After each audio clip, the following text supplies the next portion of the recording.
Well, there is now an 11th scientist with connections to top secret government secrets who has died or gone missing within the last 4 years under a mysterious... Well, the president, seemingly not looking to diffuse any possible offence to Catholics across the world, posted this AI-generated picture on True Social of him striking what we'll call a messianic pose.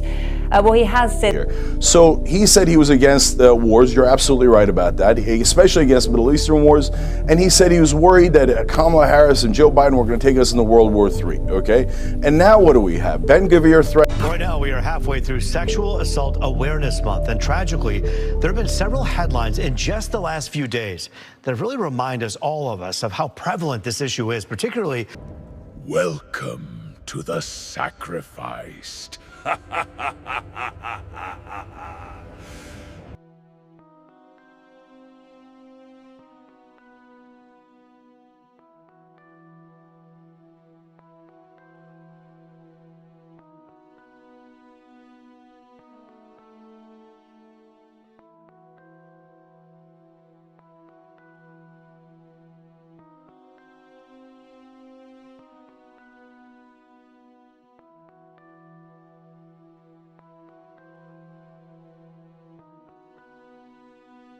We're following breaking news out of Louisiana where police say 8 children are dead after a mass shooting. Shreveport police say a gunman killed 8 children in a domestic-related shooting at 3 different homes this morning.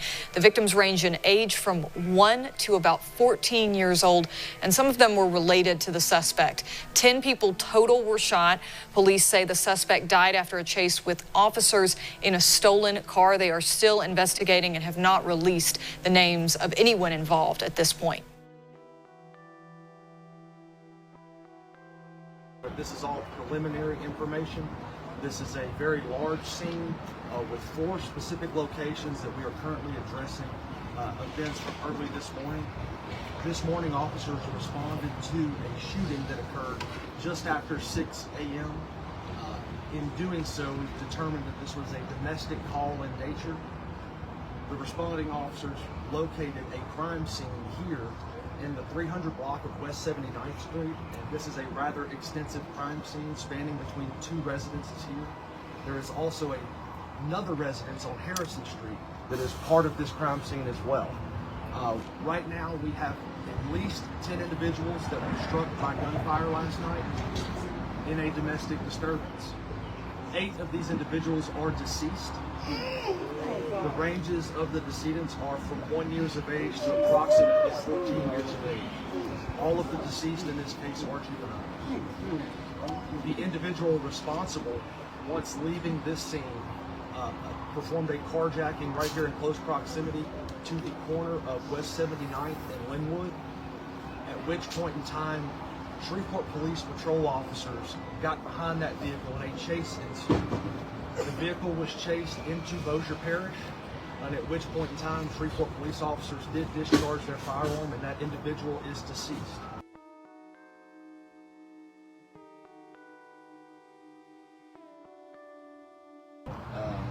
This is a tragic situation, maybe the worst tragic situation we've ever had in Shreveport. And so right now we're going to process the information. It is in very good hands, but it's a terrible morning in Shreveport, and we all mourn with the victims.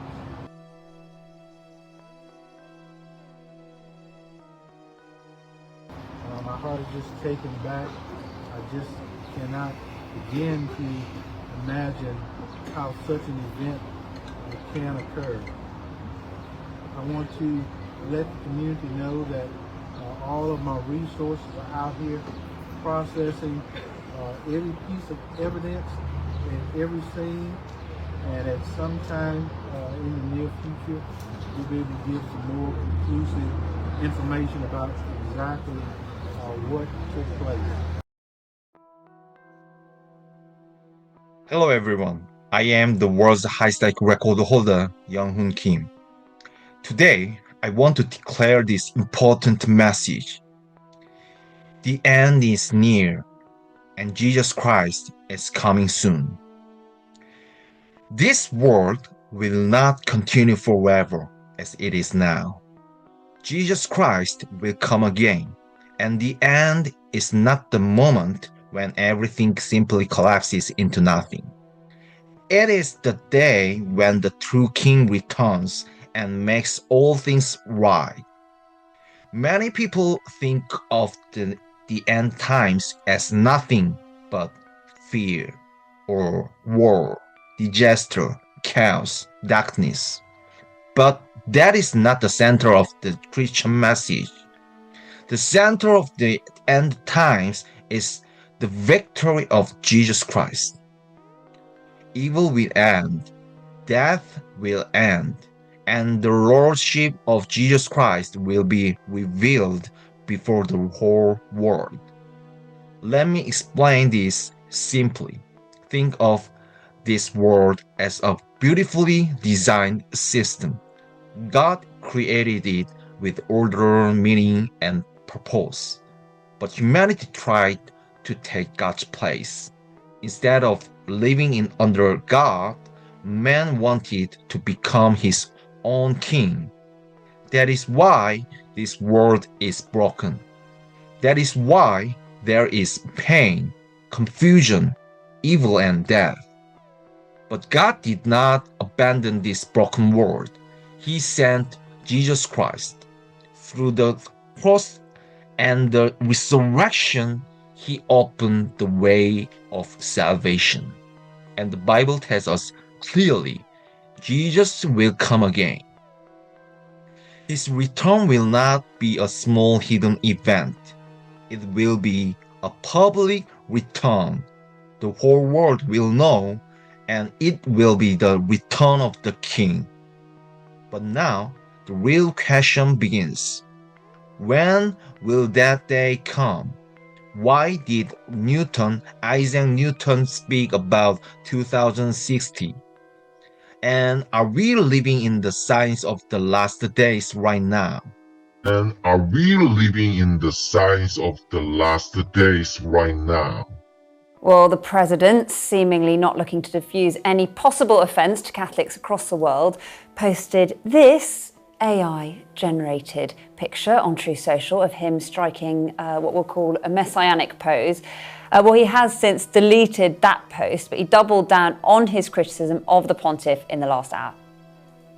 Pope Leo said things that are wrong. We believe strongly in law and order, and he seemed to have a problem with that, so there's nothing to apologize for. He's wrong. The other thing is he didn't like what we're doing with respect to Iran. But we have not heard from the White House yet. We specifically asked if this was deleted and asked for more details about the context of what the president meant when he posted it, because there was no words, no caption to go along with it.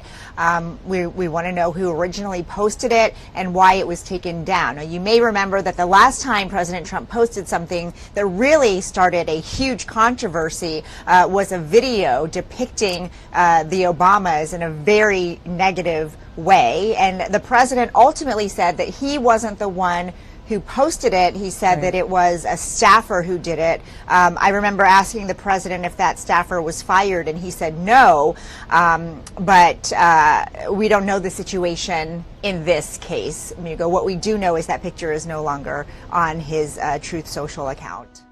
On board a plane to Algeria today, Pope Leo, the first American pope, responding to comments from President Trump, who called him weak. I have no fear of neither the Trump administration nor speaking out loudly about the message of the gospel. And that's what I believe I am called to do, what the church is called to do. President Trump making the comments on Truth Social, saying, "I don't want a pope who thinks it's okay for Iran to have a nuclear weapon, and I don't want a pope who criticizes the president of the United States." The president later posting without comment this AI-generated image of himself depicted as Jesus Christ dressed in biblical robes and placing a hand on the forehead of a man in a hospital bed. In recent weeks, the Pope has criticized the war in Iran and called for peace in the Middle East. Over the weekend, the Pope referring to the U.S. military offensive as a delusion of omnipotence. Today, the Pope adding this. Too many innocent people are being killed, and I think someone has to stand up and say there's a better way to do this. I do not look at my role as being political, politician. don't want to get into a debate with him. Algeria is the Pope's first stop on this trip to 4 countries in Africa, saying the future belongs to men and women of peace. A peace that is not merely an absence of conflict, but one that is an expression of justice and dignity. There is now an 11th scientist with connections to top secret government secrets who has died or gone missing within the last 4 years under mysterious conditions. And conspiracy theories are ballooning online. President Trump even addressing the ongoing mystery yesterday, confirming the U.S. government is looking into it. Well, I hope it's random, but we're going to know in the next week and a half. I just left the meeting on that subject, so pretty serious stuff, but we're going to be hopefully, I don't know, coincidence, if you whatever you want to call it, but some of them were very important people, and we're going to look at it over the next National correspondent Nancy Liu is live in Los Angeles. So Nancy, what do we know about this possible 11th case? Well, Nicole, just before her death in 2022, Amy Eskridge had announced plans to present her groundbreaking work with anti-gravity technology. The 34-year-old had been openly experimenting in the field and founded a research company called the Institute for Exotic Science to establish a more public space for developments in anti-gravity work. Her death from a supposed self-inflicted gunshot wound has long been questioned since she had expressed that her life was in danger at the time. Eskridge worked closely with her father. And according to NASA, Richard Eskridge is a retired engineer whose many projects included novel work on a system to propel a spacecraft with high-speed plasmoids. Well, I spoke with him briefly today, and he dismissed any link between the death of his daughter to the 10 other scientists who've mysteriously died or gone missing over the past few years. All had links to government secrets and programs tied to military defense and UFOs. Richard Eskridge, he did not want to be interviewed, but he told me on the phone, scientists die also, just like other people. Nicole? All right, so Nancy, there are already questions before this newest one. We even have lawmakers weighing in. I mean, what more can you tell us about maybe what happens next? Yeah, well, the mystery surrounding these scientists, it's definitely taken on a life of its own on the web, where all kinds of conspiracy theories abound. There's even talk of a murder conspiracy targeting people who supposedly know too much. 2 of the scientists' deaths are cases of murder, and a number of disappearances are people who weren't considered suicidal. In the case of Monica Reza, the experienced hiker went missing during a hike last year here in Southern California. She had worked with General William McCaslin, a so-called UFO gatekeeper who also went missing just 2 months ago.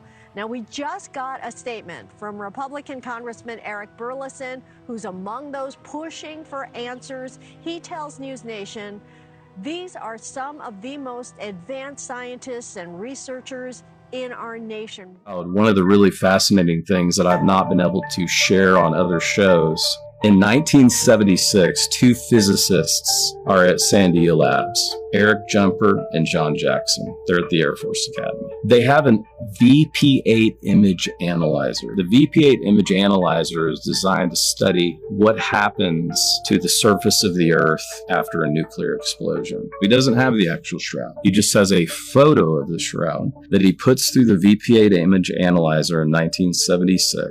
Sean, they are blown away because there is 3D encoding on the shroud. There is a topography, almost a holographic nature to it, where the body wasn't even touching the shroud. No other image on Earth has 3D encoding that is holographic in nature. We cannot explain how a 2,000-year-old burial cloth has 3D information encoded in it that looks like a holograph. This is like something out of Star Wars. Yeah, no kidding. Well, I think that's the perfect way to end this. I have to tell you, though, I want to tell you the 7 reasons I believe that Jesus rose from the grave, and I can do it in 60 seconds or I can do it in 60 minutes. You tell me what you want.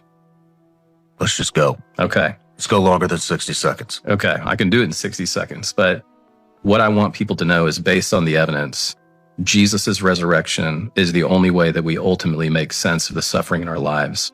Romans 8:18, Paul said, "All the sufferings I endure now cannot compare with the glory that will be revealed to us someday."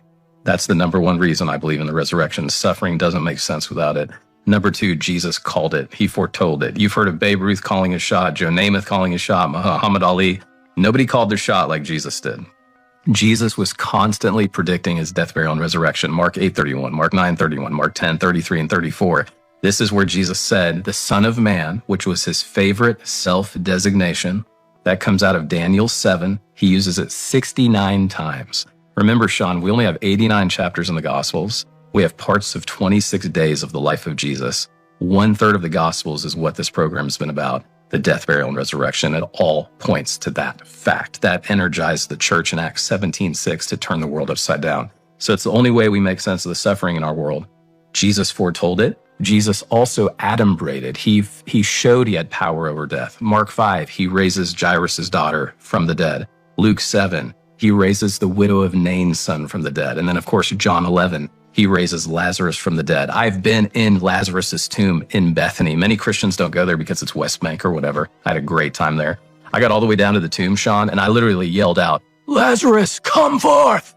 Just because I wanted to be like Jesus. It would have sounded duro exo, literally stand up, walk out, and greet. So Jesus showed he had power over death. Fourthly, this is really fascinating. All of the textual and archaeological evidence authenticate the resurrection accounts that we have in the Gospels. All of the textual and archaeological evidence authenticate the resurrection accounts that we have in the Gospels. תיזהרי, דבורים. את לא מבינה מה הולך פה. סגרתי את הדלתות. זה רק אצלנו בגולברי בחוץ. קשר לאדווה.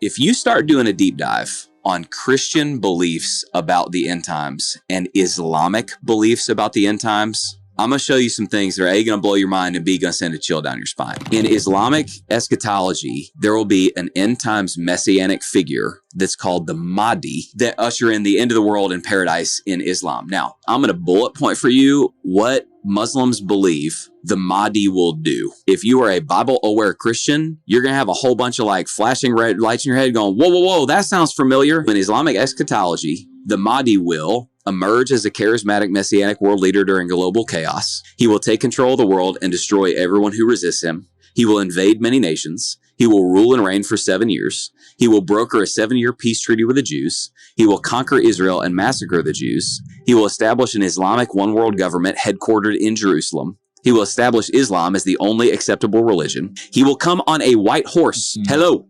With supernatural power, doing signs and wonders. He will be assisted by a powerful prophet. Now listen, if any of that sounds familiar, it is a precise description of the Bible's Antichrist. Islam's Mahdi is the Christian Antichrist. Now, let me go one last layer deeper. If you view Ezekiel 38 as an eschatological prophecy, then what you're waiting for is that at the end, a bunch of nations in the world will gather against Israel. They will wage a multi-front war, and it's going to look like Israel is going to be destroyed. And that at that moment is the moment that Jesus Christ will return, war horse, tattoo on his thigh, fire in his eyes, sword out of his mouth, and he will destroy them and put down the enemies of God. Now, dude, here's what's insane. It's using the names for those nations in the time that Ezekiel was written. Gog and Magog corresponds to primarily Russia and Central Asia. Meshech and Tubal, that's Turkey.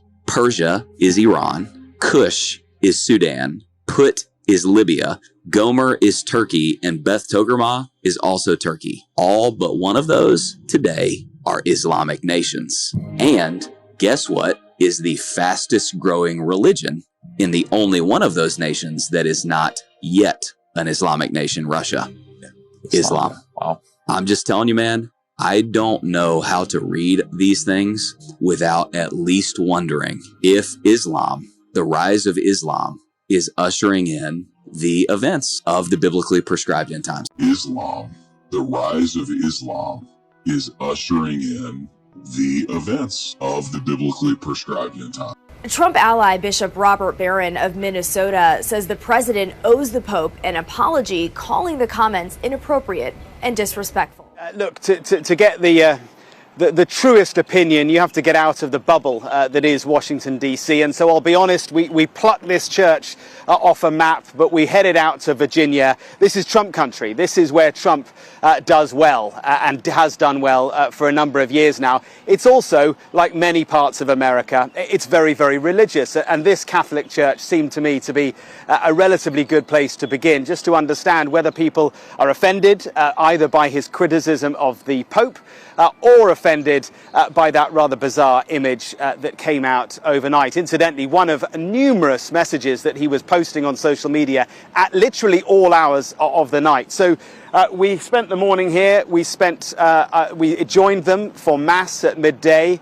Well attended, I have to say. It's a huge suburban church, this. In many parts of the UK, this would be seen as a really very large church. Here it's just another church. But well attended, and after Mass, we caught up with a few of the parishioners. I voted for him. I like him a lot, but there are times he's kind of going overboard, especially one time when he just recently said that the civilization of Iran would be wiped out. Yeah. That really bothered me. He posted the image of himself as Jesus. Oh, well, that's a little over the top, I think. But yes. But he still has your support for now. Yes. Compared to the what are the options?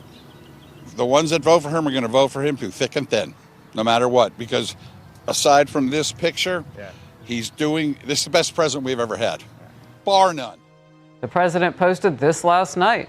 Unfortunately, Leo's weak on crime, weak on nuclear weapons does not sit well with me. Leo should get his act together as Pope, use common sense, stop catering to the radical left, and focus on being a great Pope, not a politician. Trump then doubled down. I don't think he's doing a very good job. A Pope that says crime is okay in our cities, I don't like it. I'm not a big fan of Pope Leo. He's a very liberal person. And he's a man that doesn't believe in stopping crime. He's a man that doesn't think that we should be toying with a country that wants a nuclear weapon so they can blow up the world. I'm not a fan of Pope Leo. Well, apparently Iran has time. I mean, they're in a ceasefire that's failing, and they can't control their own Strait of Hormuz. It's not theirs, it's international waterway, but they said it was theirs. Anyway, the Iranian president posted this message to the Pope. I condemn the insult to your excellency on behalf of the great nation of Iran. I can't believe that Trump would post that picture of himself as Jesus. I feel so betrayed. Were you dropped on your head as a kid? Like, repeatedly. What do you mean you can't believe that the convicted felon, adjudicated rapist, insurrection inciting, self-felating, conceited fuckwad who gleefully brags about how he used to walk in on minors in the changing room and who giggles like a school child as he makes fun of special needs people would make fun of your religion? What do you mean that surprises you and that's what you're gonna have a breakup with? Fun fact, if you would stop using the fucking Bible to prop up your goddamn table leg, you might have had an issue with the guy before now. Half you Bible-thumping pricks are taking this whole story about, well, Trump said he thought he was a doctor in that picture, hook, line, and fucking sinker. And I gotta tell you, if you believe that for a fucking microsecond, you are so slow I could time you with a calendar. Of course the guy who can't name a single Bible chapter, book, or verse, who can't decide if he likes the Old Testament or the New, the guy who wouldn't touch the fucking Bible when he swore in, the guy who AIs himself into being the Pope and attacks the real-life Pope. Of course he doesn't give a single fuck about your religion, because if God's real, he'd fucking smite that prick. Get fucked. Right now, we are halfway through Sexual Assault Awareness Month, and tragically, there have been several headlines in just the last few days that really remind all of us of how prevalent this issue is, particularly when it comes to violence against women.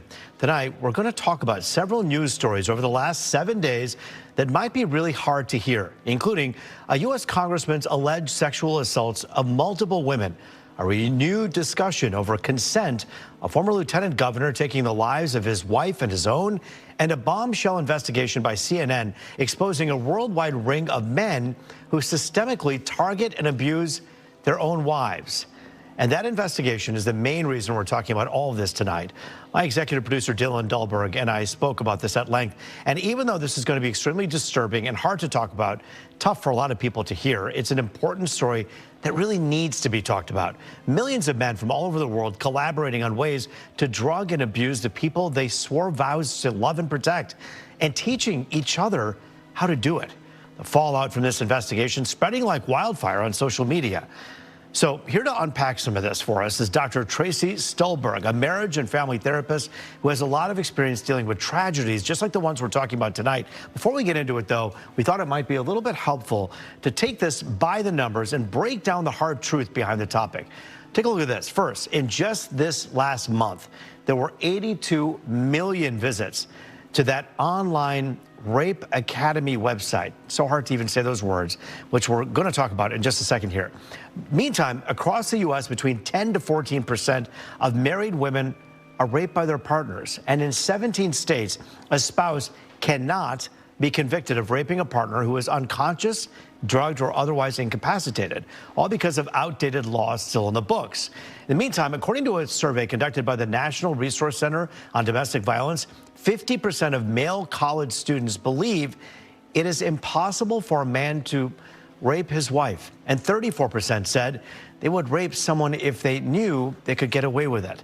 Now, you may have heard people say, not all men, which is shorthand for not all men are responsible for hurting women. Well, when you have statistics as shockingly high as the ones we just mentioned, it's not surprising that you're seeing more and more people say it's all men until it's none of them, meaning until women can be sure they don't need to worry about being harmed, it's better to be safe than sorry. I took the liberty of writing down the 11 scientists and engineers who've either gone missing or been found dead under mysterious circumstances in the United States over the past 2 years, and I have it right here. Number 1, Amy Eskridge. She was found dead in June 2022. She was the one who came out and said she was being targeted and followed and then was found dead not long later. She was researching anti-gravity propulsion systems and electrostatic propulsion systems. Number 2, Michael David Hicks. He was found dead in July 2023. He was researching Earth space observation systems, so things like near-Earth objects and comets. Number 3, Frank Maywald. He was found dead in July 2024. He was working on planetary robotics systems like the Mars rover. Number 4, Anthony Chavez. He went missing in May 2025. Not much is known about what he was researching, but he had clearance at the Los Alamos National Lab. That's where they do the nuclear stuff. Number 5, Monica Reza went missing in June 2025. She was working on orbital communication systems. Number 6, Melissa Casillas went missing June 2025. Again, not much is known about what she was researching, but she did have very high security clearance at Los Alamos National Lab.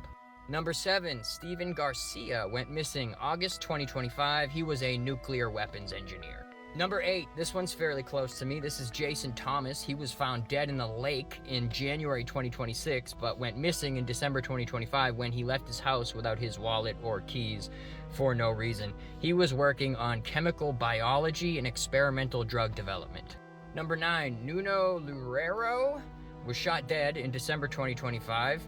He was working on plasma physics and fusion science. Number 10, Carl Grillmeier was found dead in February 2026. He was researching exoplanets, stellar streams, and near-Earth objects. And finally, number 11, William McCasland went missing in February 2026. He was the director of the Air Force Research Lab. He was working on advanced military research and development like hypersonics, directed energy systems, and advanced propulsion tech.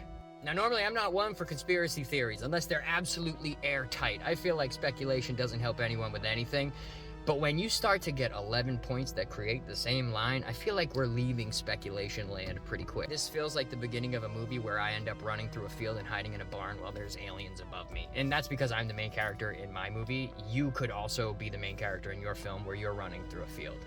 Or maybe you're in the pod. Maybe it's a short film. I don't know, but this is not looking good, guys. Well, these were not ordinary citizens. These are some of the most advanced scientists that are working on some of our most critical nation secrets. This has all of the hallmarks of a foreign operation. And so this is something that we need to be investigating. And Dana, so far, no local authority has publicly connected these mysterious deaths and disappearances. There are these 10 missing scientists with access to classified stuff, nuclear material, aerospace. They've all gone missing or turned up dead in the last couple months.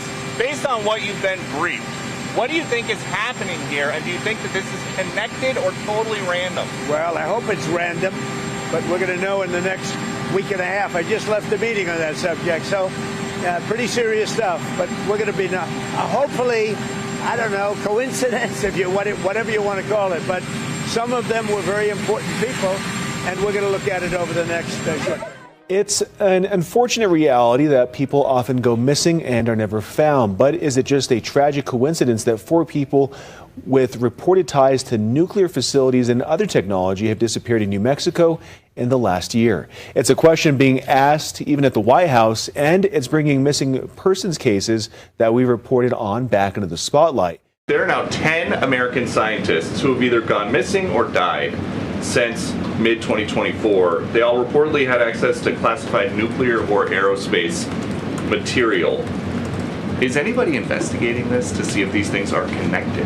I've seen the report, Peter. I haven't spoken to our relevant agencies about it. I will certainly do that, and we'll get you an answer. If true, of course, that's definitely something I think this government and administration would deem worth looking into, so let me do that for you. The death of a young scientist who warned her life was in danger has resurfaced as the list of scientists with ties to America's space and nuclear secrets who have mysteriously died or disappeared grows to 11. As fears rise that the disturbing cases have an insidious connection, President Trump recently revealed his team is looking into the matter. Well, I hope it's random, but we're going to know in the next week and a half. I just left the meeting on that subject, so pretty serious stuff. But we're going to be hopefully, I don't know, coincidence, if you whatever you want to call it. But some of them were very important people, and we're going to look at it over the next short period. Anti-gravity researcher Amy Eskridge allegedly died from a self-inflicted gunshot in June 2022, when she was just 34 years old, according to the Daily Mail. However, the researcher specializing in anti-gravity, which is a staple topic among UFO enthusiasts, mysteriously warned in a 2020 interview that her life might be in danger while discussing her research company, the Institute for Exotic Science. I started the Institute for one reason. One reason, the Institute. I started it as a public-facing persona to disclose anti-gravity technology through, because I told Mark this. If you stick your neck out in public, at least someone notices if your head gets chopped off. If you stick your neck out in public, at least someone notices if your head gets chopped off. Jody Magnus, who is an atheist archaeologist from the University of North Carolina, when studying the death, burial, and resurrection passages in the New Testament, guess what she says? The Gospels get it right. Fifthly, this is unique. I just wrote this for, co-authored it with Craig Evans for Macmillan Interdisciplinary Textbooks on Philosophy of Religion. There is no psychological reason in Judaism to invent the Jesus story unless it actually happened. It is not, as I mentioned earlier, what any of his disciples would have expected. I already mentioned 4Q 285, where it's seen that Jesus would kill the Roman emperor. Sixthly, you cannot explain the conversion of hostile witnesses to Jesus apart from the resurrection. Jesus appeared to those who loved him, Jesus appeared to those who were indifferent to him, and Jesus appeared to those who hated him. Look no further, we've talked about James and then the Apostle Paul. The seventh fact is huge. Everywhere the gospel goes, society is brought freedom. Not perfection, but freedom. The gospel rehumanizes people. The gospel brings freedom. Galatians 3:28 says, and this was seditious for Paul to say this, that in Christ there's neither Jew nor Gentile, there's neither slave nor free, there's neither male nor female, we are all one in Jesus Christ. He said that when Rome was at its highest, 40% of the empire were slaves. The gospel rehumanized women and children. There's an ancient fragment that I've published called P.O.X.Y. 744. It's a love letter written in Greek from Hilarion to his wife Alice. This is what the world was like before Christianity. People don't realize it was hell on earth. There was something about the X factor of the resurrection that was a game changer. This is what Hilarion writes. I'm going to say it in Greek. Eon ein telea ekbale. This is what he wrote to his wife. Beautiful love letter. And his wife will give birth to their child before he returns home. And what I just quoted in Greek verbatim was, if it is a boy, keep it. If it's a girl, throw it away. And no one would have batted an eye. You and I would not have batted an eye. That was the 1st century BC. Jesus comes on the scene. Let the children come to me. He rehumanizes children. You have literally rescue missions, saving children from the Christian movement. In one of my books, Unimaginable, I give 12 ways the world would be radically different tomorrow if there were no Christians. And listen, I don't worship Christianity.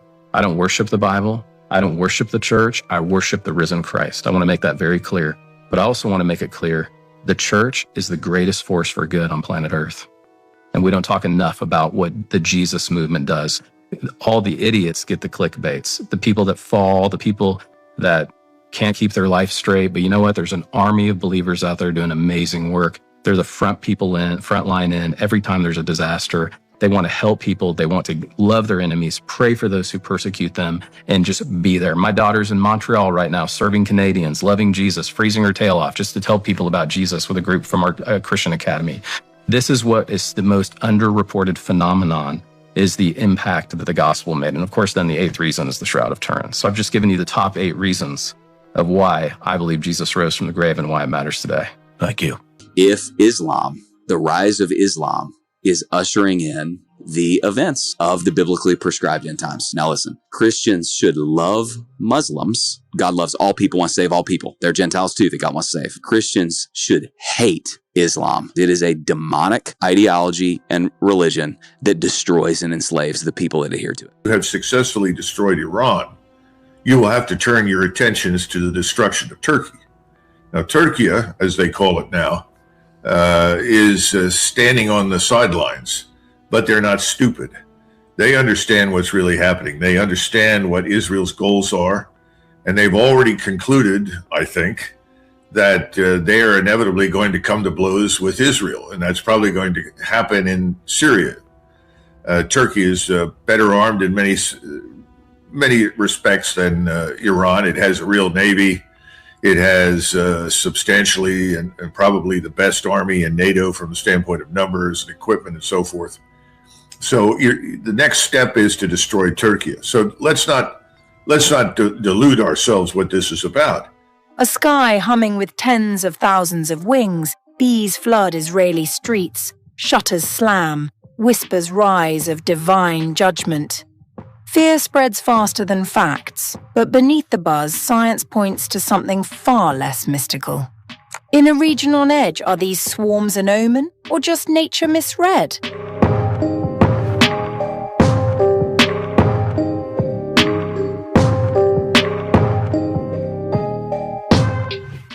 Unusual scenes are unfolding across Israel, where tens of thousands of bees have swarmed multiple areas, prompting authorities to issue public warnings. Residents and shop owners have been advised to keep doors and windows shut as large bee swarms continue to appear across different parts of the country. Officials have not indicated any immediate threat, but the sudden scale and spread of the swarms have triggered widespread concern. Online, the phenomenon has quickly taken on a symbolic dimension, with users linking it to religious and historical interpretations. Divine judgment be upon them. Across various traditions, swarms of insects have often been interpreted as omens, signifying upheaval, warning, or transformation.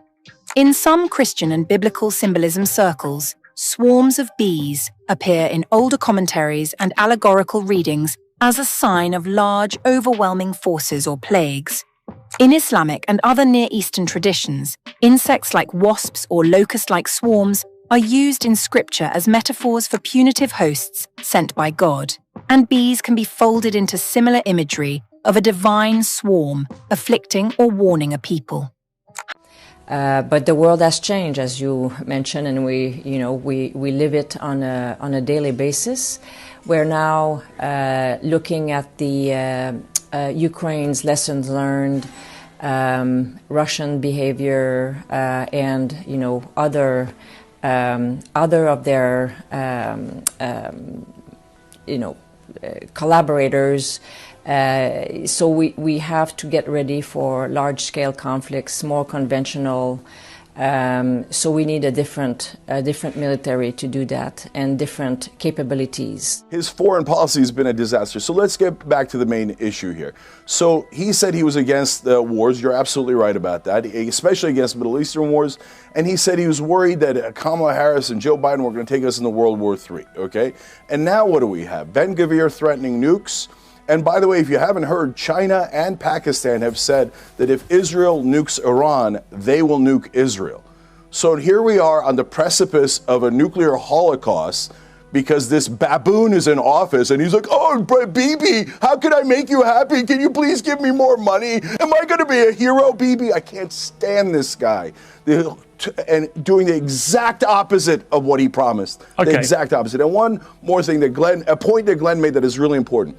So Russia goes and destroys their army and their treasure in Ukraine. Now we're going to destroy our treasure. We spent $300 million on the rescue alone. It was a brilliant operation, but $300 million. We're spending $1 to $2 billion a day. So both Russia and the U.S. are destroying themselves in these totally needless wars, and China is laughing their ass off. How did they get this lucky that we're wasting our treasure and our military on wars for other countries? It's insanity. Let's go compete with China and India economically. Stop this military madness. Get someone who's an American and who's a decent person back in charge of America. Cryptic message from the US President Donald Trump. He says, and I quote, "The world's most powerful reset." That's it.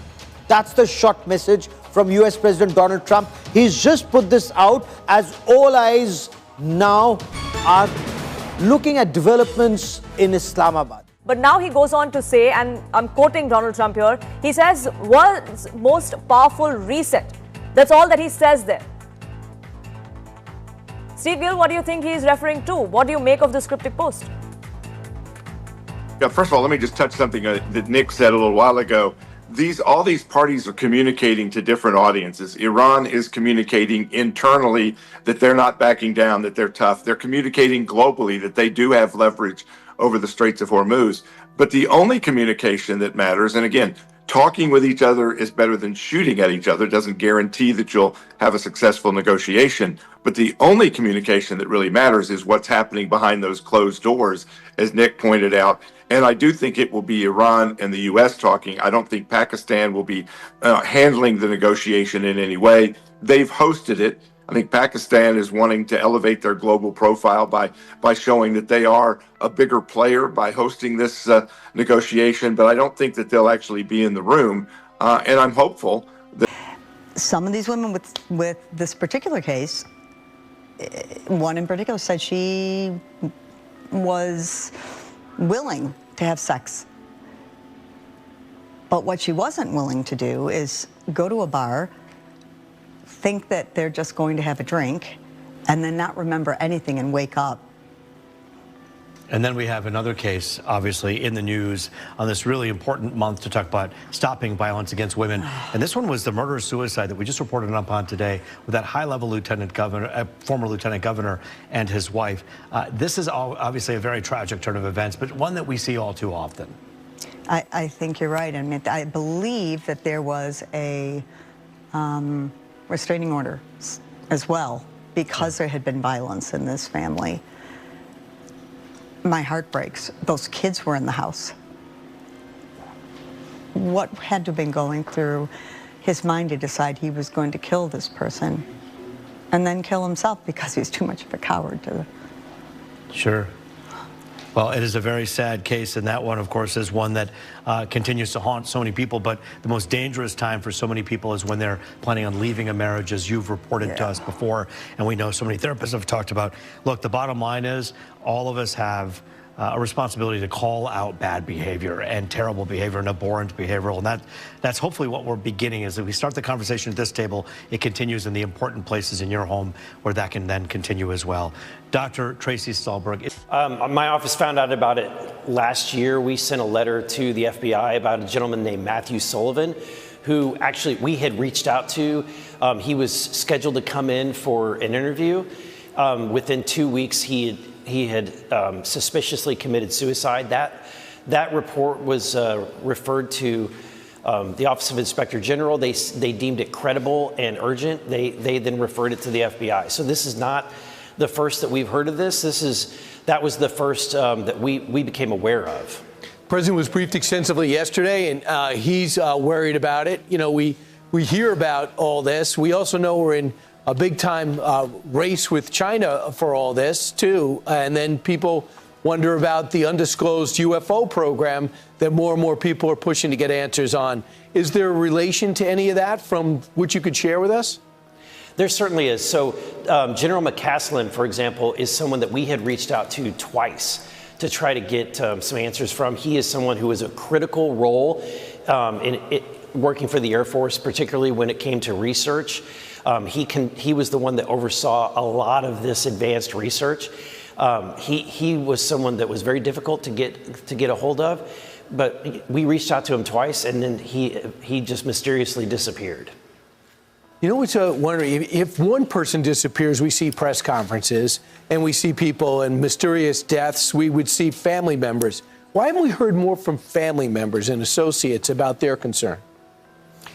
Yeah, I don't know, Brian. I wish we would. But look, what's really disturbing when you look back and you reflect on it, you've got Monica Reza, you've got Anthony Chavez, you got Melissa Cassius, and you have Stephen Garcia, all of which, along with General McCaslin, walked out of their homes, or in the case of Mrs. Reza, she disappeared on a hike without their phones. They just literally disappeared, left all of their devices at home. This is not normal. These are some of the most advanced scientists, researchers in our nation, some of the most important people for our nation's national security efforts, and they all just mysteriously disappeared. Eskridge also revealed that she had been receiving threats and that she had plans to disclose information about UFOs and extraterrestrials to the public. Her death was ruled a suicide, and neither the police nor the medical examiners have publicly released any details of an investigation into her death. Eskridge's death was unearthed after an already growing web of concerning deaths and disappearances of NASA scientists and individuals with ties to U.S. space and nuclear secrets. Eric Burleson of the House Oversight Committee told Fox News the fate of the scientists is too coincidental and almost certainly linked to the access they had to classified information, with the potential involvement of bad actors. Disrespect towards Jesus is unacceptable. But beyond reaction from Iran, conservative activists are specifically calling out that AI image, saying it is blasphemous, and also adding they just cannot understand why the president would post a picture like that. Yeah, and speaking of Iran, let's talk about them, because how is the president responding to not getting a deal over the weekend? Does he believe the move to block the strait will now force them to come back to the table? Well, he's defending the decision, this U.S. blockade on Iranian ports in the Strait of Hormuz, saying that he thinks it will be effective because Iran will not be able to sell oil.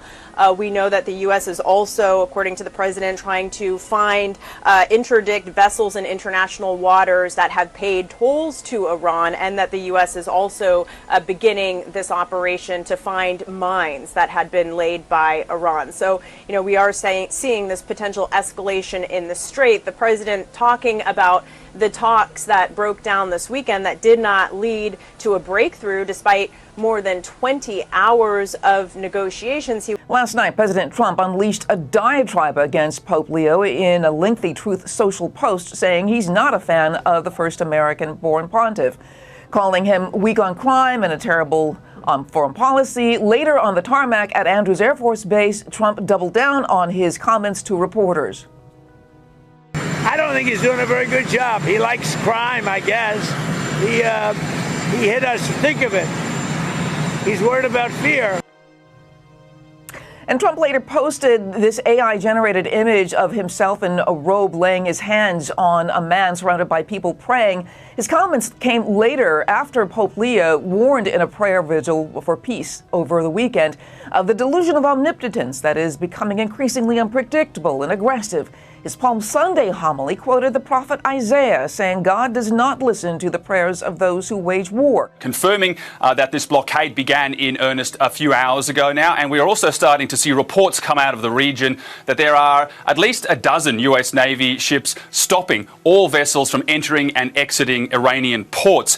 cutting off what is a crucial lifeline for the Iranian regime, stopping them from exporting their oil. Donald Trump warning that if any Iranian fast-attack ships come anywhere near our blockade, they will be immediately eliminated using the same system of kill that we use against the drug dealers on boats at sea. It is quick and brutal, he wrote. Now, Tehran says that this blockade is illegal, saying it amounts to piracy and threatening to retaliate. But Donald Trump obviously believes that this pressure campaign is already showing results. He says this morning he received a call from what he describes are the right people from Iran, very keen to make a deal. There's the FBI and every agency looking into this matter. Michael David Hicks, who worked at NASA's Jet Propulsion Laboratory in Flint Ridge, California, as a research assistant, passed away at the age of 59 in July of 2023.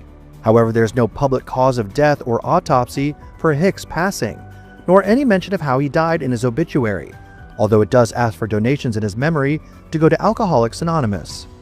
3 other scientists with ties to NASA's Jet Propulsion Lab, or JPL, have either gone missing or died over the past few years, even as recently as February. On February 16, 2026, renowned astrophysicist Carl Grillmeyer, who worked on NASA's Spitzer Space Telescope, was suddenly and shockingly shot dead on the porch of his home in California. His shooter, Freddie Snyder, was arrested and is currently in jail. However, a clear motive has yet to be established. Another researcher at NASA's JPL, Frank Mywald, died in July 2024 at the age of 61. Like Hicks, there's little to no public information about how he died. JPL's former newly appointed director of its materials processing group, Monica Reza, mysteriously went missing in June of 2025 while hiking with friends in the Angeles National Forest in California and hasn't been seen since.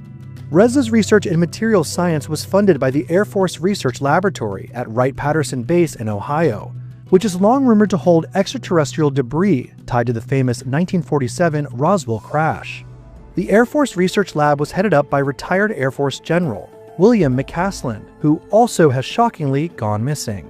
McCaslin mysteriously vanished on February 27, 2026 from his Albuquerque, New Mexico home, along with a pair of hiking boots and a .38 caliber revolver. McCaslin was also the former research commander at Kirtland Air Force Base in New Mexico, which works closely on national security projects with Los Alamos National Laboratory, famous for developing nuclear weapons during the Manhattan Project. In June of 2025, 2 workers from Los Alamos, Anthony Chavez and Melissa Casillas, vanished from their homes in eerily similar circumstances. Chavez, age 79, was last seen leaving his New Mexico home on foot, leaving behind his car, wallet, phone, and keys. Casillas, age 54, was last seen on camera walking alone on a highway, also without her wallet, phone, or keys, after telling family members she would be working from home, Dateline reported.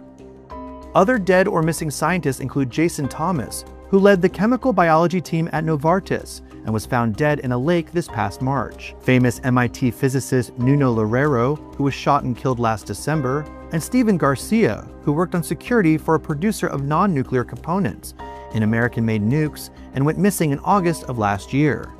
As of now, no federal agency has publicly acknowledged any connection between the cases. This general who we're talking about and the first woman who you mentioned, Monica, they're one of at least 4, possibly 5 who are missing, who've vanished in some way, and they haven't found them. And then there's a list of others who've died. There was one who was shot at their house.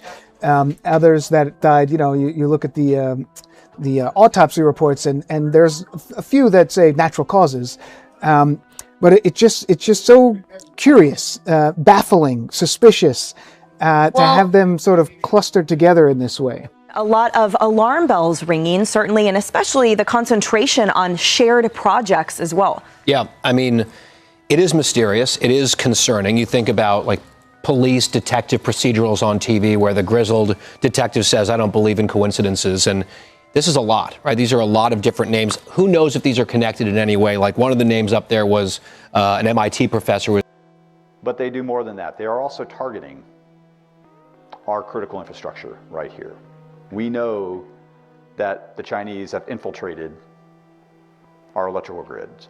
There is Chinese malware on all the SCADA systems that control electric power communications. The first indication that we have that the invasion of Taiwan has started is probably that the lights go out and that the cellular network doesn't work anymore. If it did work and you could still log into your bank account, you might not actually see anything because all the records might be scrambled. It might be confusing. There's a way to actually attack us without attacking us. There's a way to actually attack us without attacking us.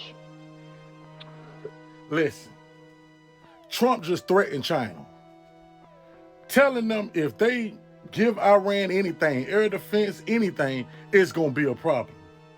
Shut the fuck up, man. Y'all take his goddamn phone, man. Y'all do not put him in front of no more cameras. Put a muzzle on that rabbit ass dog and put him in timeout until y'all can figure out what y'all got to do. Do him like you did Joe Biden. Put him in the basement. Damn. So what are you gonna do to China, Trump? You gonna increase their fucking tariffs? Make it hard for the American citizens? Shit already high around this motherfucker. You ready to fuck with the goods again? So you gonna get us with the gas, the goods, the bills, the insurance, the goddamn everything, man. You got your vice president and your son-in-law working on probably one of the biggest fucking deals in ceasefire known to fucking man, and you still at the goddamn golf course talking goddamn shit full of them coronas. This shit goddamn gotta be studied, man. Listen what I'm telling you, man. Oh, and to clear up some shit, I guess the ships didn't go through the Strait of Hormuz. They got turned around because them boys said they were gonna put them bitches in the bottom of the ocean. Man, listen, I'm gonna tell y'all something, boy. They need an emergency meeting. They need an emergency meeting because this man is driving and don't know where the fuck he going. And he got a cabin full of goddamn passengers. Listen, man, none of this shit ain't gonna end well. China is helping because they didn't already see what the fuck is going on. You let Iran embarrass us on the fucking big stage. Russia, China, North Korea, all of them ready for some of this action. This shit wild, man. I'm telling you.